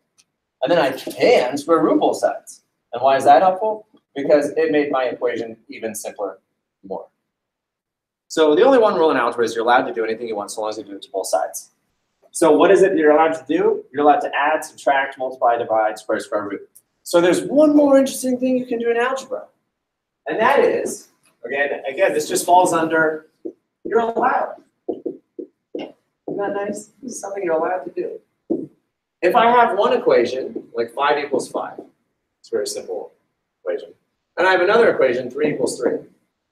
Both of these equations are true. The other thing you're allowed to do in algebra is you're allowed to add 2 true equations together.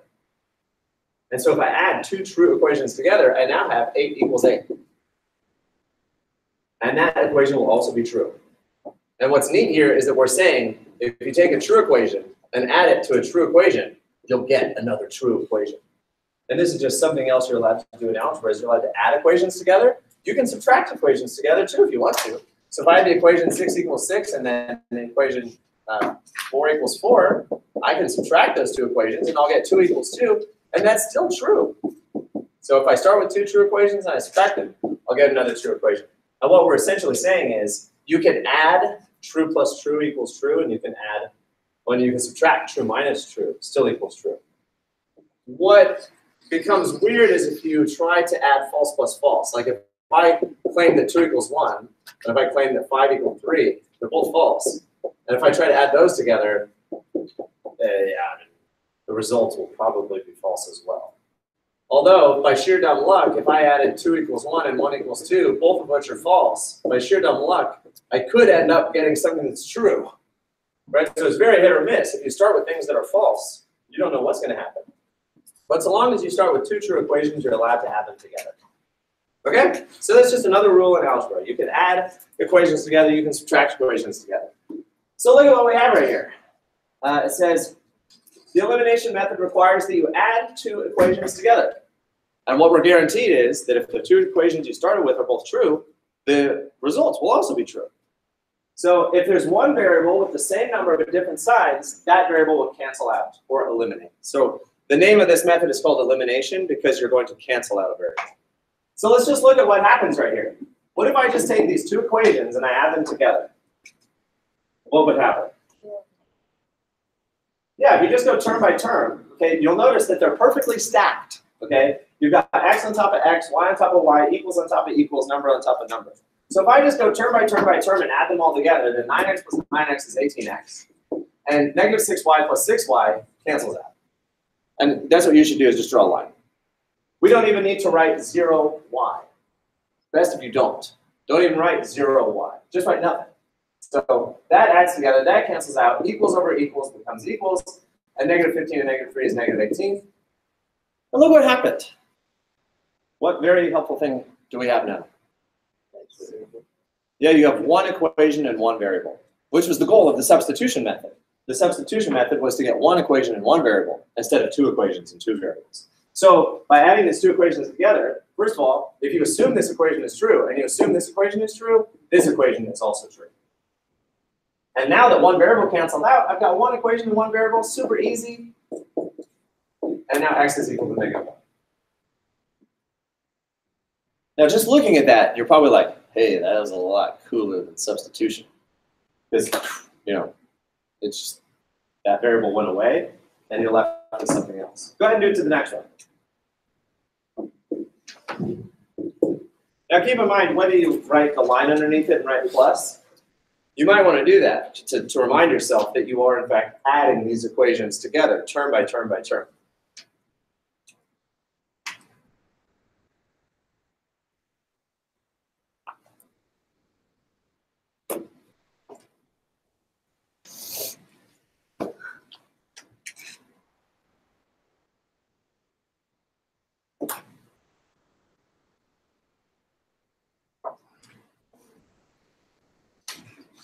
Yes. Yeah. Just like we've assumed that every other equation we've ever dealt with in our life that we assume is true. Yeah. Yeah, that's an interesting question. So you do just assume that they're true.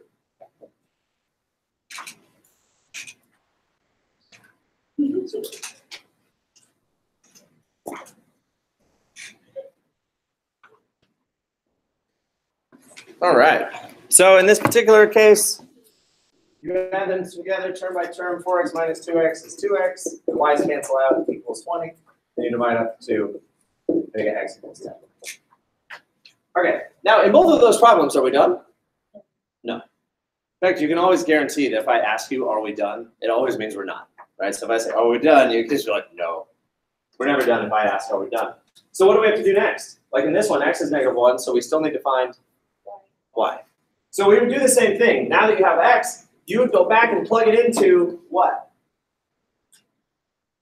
Neither of those was our substitution sentence. So at this point, you can plug it into either one. It doesn't matter. If you plug it into either one, that's going to help you solve for y. So I'm going to go ahead and plug it into whichever one I think is going to be easier to solve for y. I prefer y with a positive coefficient, so I'm going to plug it into the second equation. So I'd have 9x plus 6y equals -3. I'm going to plug it in for y, so that's 9x plus 6 times -1. And then that's 9x minus 6 equals -3. So I add the 6 over, this is just standard algebra now, 9x equals, Wouldn't you plug the -1 into the x? yes! Boy, that wasn't working in any case. I was getting a weird answer. Yes, you would. I'm so sorry. That's embarrassing. Folks, I'm plugging in for x, so I plug it in for x. There we go. So now that's a -1, so that's -9 plus 6y equals -3. And then add the 9 over, that works much better. 6y equals 6. And so y equals 1. You'll notice I was doing it incorrectly a second ago. I was plugging in for y instead of x, and I was getting this weird answer. And that would have triggered me to be like, oh, I need to go back. Okay, so -1 and 1. So therefore our answer, our solution is -1 and 1. At least I think. Do I actually know that's the solution yet? Not yet. I need to take that solution and plug it into both equations and actually see that it makes both equations true. That's the moment at which I know I'm right. So now if I plug in -1 for x and 1 for y, you'll notice I'm just doing it right there where it is. So that's -9 minus 6, that's -15, that works. And then -9 plus 6 is -3, that works. So yes, my solution works. And again, when I was accidentally plugging in for y instead of x and I got an answer, and then I said, oh, well, my coordinate is that. When I plugged it in, it wouldn't have worked. And that would have also triggered me to go back and find my mistake. Okay, so then what can we say then about this elimination method? You use elimination to find the first answer, x, but how do you find y? What would you call that method? How do you find the other variable? You use elimination to solve for the first variable. What do you use to solve for the second variable? Substitution, right? So really you're just doing elimination for one variable, and then you're still doing substitution for the other variable. But elimination is very convenient, and it gets you the first variable. Now, what do we need for elimination to even work? Why did -6y and plus 6y cancel out? Why did they cancel out?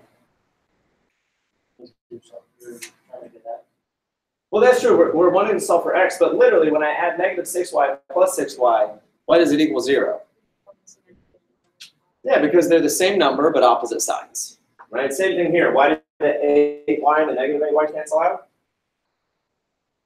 Same number, opposite signs. And you'll see that I put that right up at the top. It says, if there's one variable with the same number but different signs, that's worth underlining and saying to yourself a few times. In order to use the elimination method, you need to have, oh, this chair is much higher than I normally used to. You need to have one variable with the same number but different signs. That's your whole goal. Kind of like in substitution, You needed a substitution sentence, right? It's so tall. You needed a substitution sentence? Well, in the elimination method, you need one variable with the same number with different signs. So that's how you get the method started. Whoa, yeah, this is... I haven't fallen ever, and I want to make sure that stays true.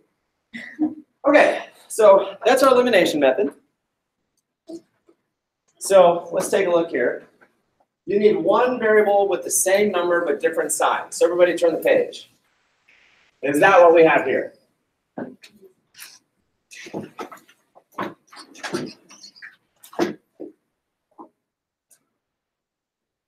Looking at number 31, is everyone looking at number 31? Do I have one variable with the same number and different signs? No. Okay, so right now, just notice, don't write this down, but just notice, if I just indiscriminately added this together right now, I'd have 8x plus 10y equals 6. And that's definitely not one equation in one variable. So that would not be helpful at all. That would take me nowhere. So you can't just always add two equations together and hope that it's going to cancel out a variable. You need to create this situation in which you have one variable with the same number but different signs. So like looking here, I have a choice. X, I could either make both of them have the same number but different signs, or I can do y and make them both have the same number but different signs. Okay, now just looking, I always look at a variable and look at the bigger number and say, well, this one's already positive 7x. Could I turn this one into a negative 7x? And the answer is yes. If I multiply that whole top equation by negative 7, then I would have negative 7x minus 35y equals negative 84. So in that way, I just created the situation in which my x variable now has the same number but different signs. And how did I do it? I multiplied that whole top equation by the number I wanted. But doing that to x right now is a little harder than I needed, because look at y. Y is so close to being ready to eliminate. Y already has the same number. And so if the bottom one is positive 5y, what do I wish the top one was? Negative 5y. So what can I do to that top equation? Just multiply it by negative 1. That'd be a whole lot more convenient than multiplying through by negative 7. So if I multiply that top equation by negative 1, I get negative 1x minus 5y equals negative 12. And now I have a new system which I can do elimination with. Now folks, notice I said this equation has a positive 5y, therefore I want a negative 5y. And I took that whole equation and multiplied it by negative 1. How else can you think of multiplying a whole equation by negative 1? What are you essentially doing? You're just changing all the signs, right? And that's another thing you're allowed to do in algebra. You can take an equation and multiply the whole darn thing by negative 1, which means you can just change all the signs. Okay, so we've done it. Now I can do elimination. The y's would cancel out, and I would have 6x equals negative 18, and then divide up to 6, and I would have x equals negative 3. We're not going to finish the whole problem. You know, that's fine to just go there. We just want to talk about how do we create the situation in which you can eliminate the variable. And again, you need one variable with the same number but different signs. Yeah, Chelsea. So to continue finishing that problem, would you plug the x into your modified equation? You can plug it into the originals or the modified, but the recommendation would be to always go back to the original, because the original equation is what you're trying to solve. Okay, so now look here, folks. What would be more convenient? We want x to have the same number but opposite signs. So far we're pretty close. They already have the same number. It would just be a matter of changing one of the signs. Whereas y, do they have the same number? No. Y would be pretty inconvenient to do at this point. Because first of all, can I turn a 4 into a 9 through multiplication? Not very conveniently, no. You'd have to sit there and think, what do 9 and 4 both go into? So what number does 9 and 4 both go into? Yeah, 36 is the smallest number. So I'd have to multiply the whole top equation by 9 and the whole bottom equation by 4, and then they would both be 36, and one would be plus and one would be minus, and I could eliminate the y. But that's too inconvenient. Let's not do that. Let's just focus on the x variable. I want one variable with the same number but opposite signs. It's already the same number. So let's just multiply that top equation by negative 1 again. Or, just keeping in mind, that means change all the signs. So you could literally just change each sign. Just go up there, change the minus to, here, I want to show it to you this way.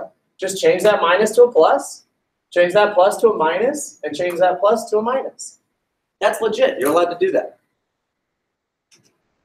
And now we can eliminate the x's, and we have negative 13y equals negative, 30. Divide off the negative 13. Y equals 3.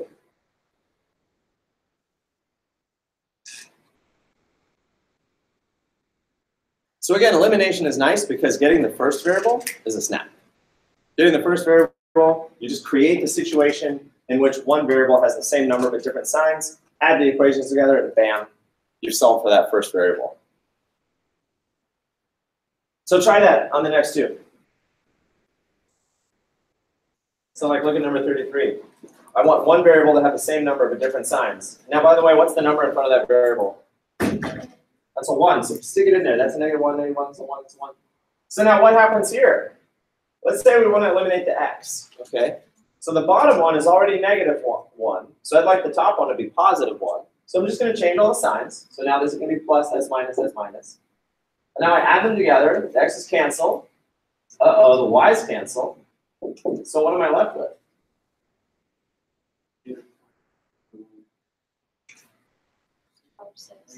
Down the right-hand side, I have a -6. What do I have on the left-hand side? Yeah, 0. And what is this equation? It's false. And what does that tell us? Yeah, this system is parallel. So remember, if both variables cancel out, you just look at the resulting equation. If it's false, that means where do these lines intersect? False. Never. They're parallel. Likewise for the next one. Whether you try to eliminate x or eliminate y, the top 6x is already positive, so I'm going to make the bottom 6x negative by changing all the signs.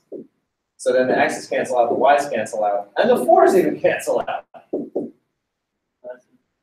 What's that? That's what? That would be infinite. Yes, yeah, exactly.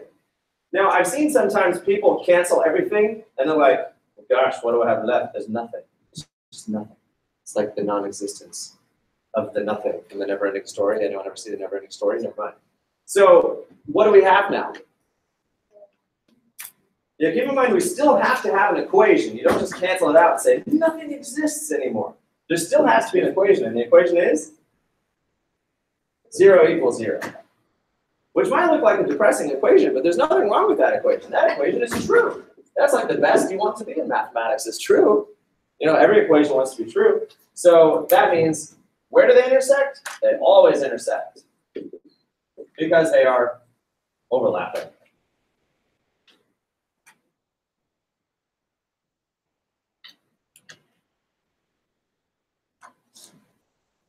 Okie doke. Now, this next thing that we're going to practice is kind of the fullness of the elimination method, which is it could give you two equations that are not anywhere near ready for elimination. That neither variable is ready to eliminate, and you can't just change the sign. The first system, my notes, we need one variable with the same number but different signs. You may have to multiply one equation by one number. So this is actually an easy one. Okay. Now here's the approach. You just consider one variable. So everybody, let's just look at x. Look at the bigger number and say what it is. Positive 4x. Therefore, I want this one to be negative 4x. So once you say that out loud to yourself, right? So the bigger one was positive 4x. I want this to be negative 4x. So I'd have to multiply by 2, right? So you're making a goal statement by talking to yourself. This equation is positive 4x, therefore I want this one to say negative 4x, so I'd have to multiply by 2. So now if you distribute that 2 all the way across, now you have negative 4x plus 4y equals 20. One mistake I often make is I don't distribute the 2 all the way to the last number, and I end up getting it wrong and I have to go back and find my mistake. So make sure you distribute all the way across. And now the x's do cancel out, and you end up with 1y equals 9. Do I have to write 1y? I can just write y. Right, 1y is y. Therefore, we're done. That's y equals 9.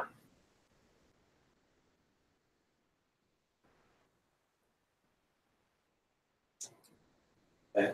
Let's look at this next one. Now, this is a very creative process. This is a creative process. Your job is to create the situation in which you have one variable with the same number but opposite signs. And in that act of creation, you get to choose. Do I want to eliminate the x variable, or do I want to eliminate the y variable?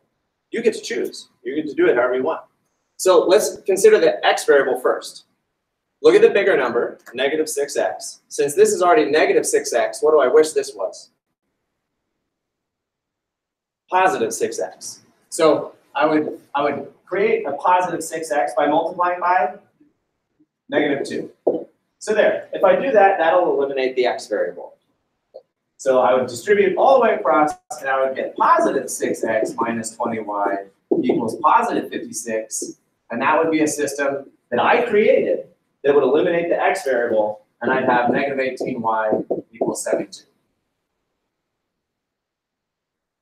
And then I divide off the negative 18. And I get y equals, negative 4.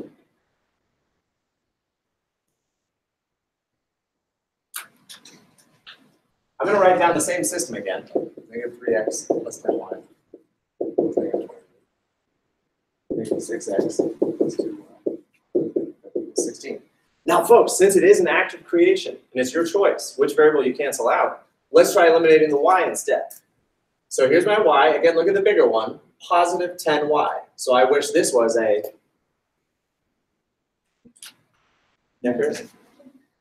what can I say?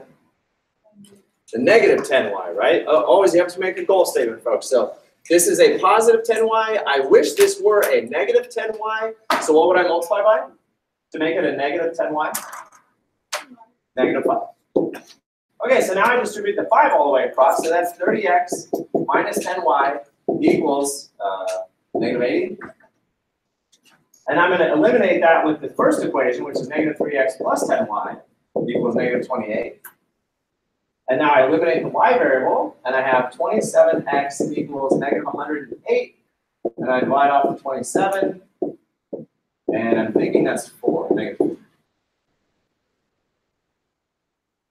Now look at what exciting thing we just did. We did elimination once and got y. We did elimination twice and got x. And now I know my solution is negative 4, negative 4. I still need to check my solution to plug it back in. But look, I did elimination for one variable, elimination for the other variable. I never once used substitution. So that's kind of cool. Like if you really are a gung-ho, die-hard fan of elimination, you can eliminate both variables, and that's how you solve for x and y, and you never have to plug one variable back in through substitution to solve for the other variable. Does anybody like that idea of just doing elimination twice? Maybe some of you do. Hey, if you like it, do it. You can just do elimination twice. All righty. I think there's one more page here. Oh no, that was it. Yeah, that was all the practice. Okay, so that's elimination.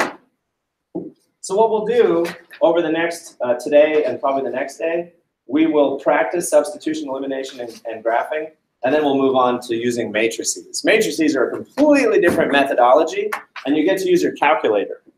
Okay, so all these methods we're doing by hand, but when you do inverses and determinants, you get to use your calculator. So make sure you bring your calculator to class. Okay, everybody take a look at this last problem. It's a wonderful word problem, and we want to solve the whole thing using elimination.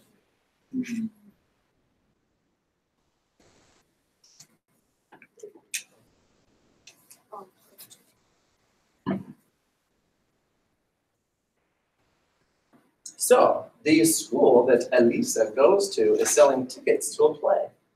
On the first day of ticket sales, the school sold 12 senior citizen tickets and 3 child tickets for a total of $81. And then the school took in $65 on the second day by selling 6 senior citizen tickets and 5 child tickets.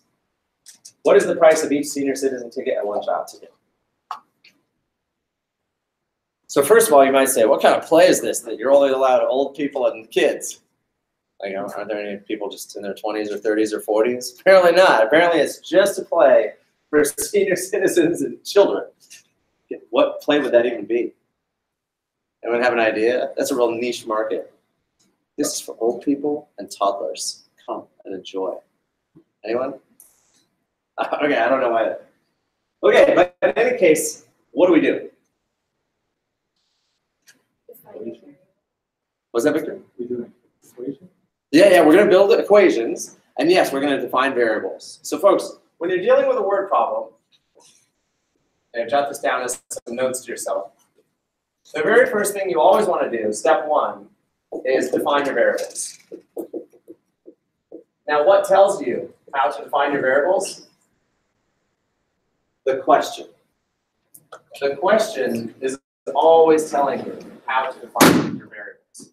So if you just look at the end where the question mark is and take a look at that question, that's going to tell you what your variables should be. So in this particular case, what is the price of one senior citizen ticket and the price of one child ticket? So if we go ahead and say, let X equal the price of a senior citizen ticket, and then we'll say let Y equal the price of a child ticket. Okay, so step number one, when you're doing word problems, the first thing you always want to do is define your variables so you and your audience both know what your variables represent. That way later on, and you're all done solving, you're like X is 5 and Y is 2, and you're like, what do those mean again? You can always go back to the very beginning where you said what the variables represent. Okay, so now what? Step two. What do we do next? Victor, you said. 4x plus. Well, just generally speaking, what are we doing? Oh. Yeah, we're writing our equations. So we're writing our equations. Now, how many equations should we have, folks? Two, right? Because, I mean, that's the whole point. We're talking about systems. A system is 2 or more equations. You could have 3 equations. You could have 4 equations. Who knows? But you have to have at least 2. Because if you didn't have at least 2 equations, either A, this wouldn't be a system, or B, you wouldn't even be able to solve for the variables because you need 2 equations to solve for 2 variables. Okay, so what are our equations going to be? Victor, go ahead. You're giving us one of them. 4x plus 3y equals 81. Now, how did you know that? Why did Victor write this down? Go ahead, Victor. X is equal.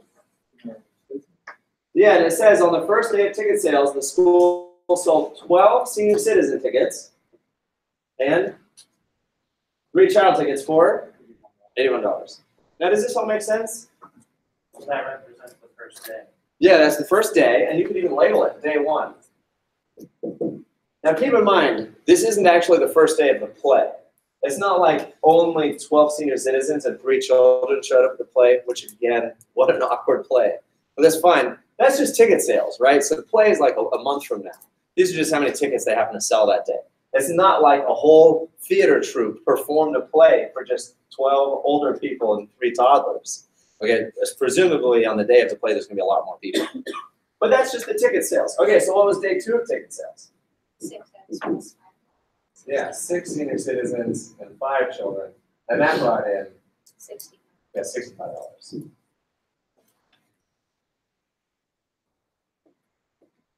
So folks, everything that we just accomplished right there is a skill in and of itself. You know, forget the fact that we just spent the last couple of hours talking about solving systems of equations with graphing, systematic guessing, elimination, and substitution. The ability to read some words and define some variables and then write down some equations, that's a skill in and of itself that you'd really want to practice and try over and over again. But, you know, the good news is pretty straightforward. You find your variables, and then you extract the information from the word problem, and you build some equations. Notice what both of these equations represent.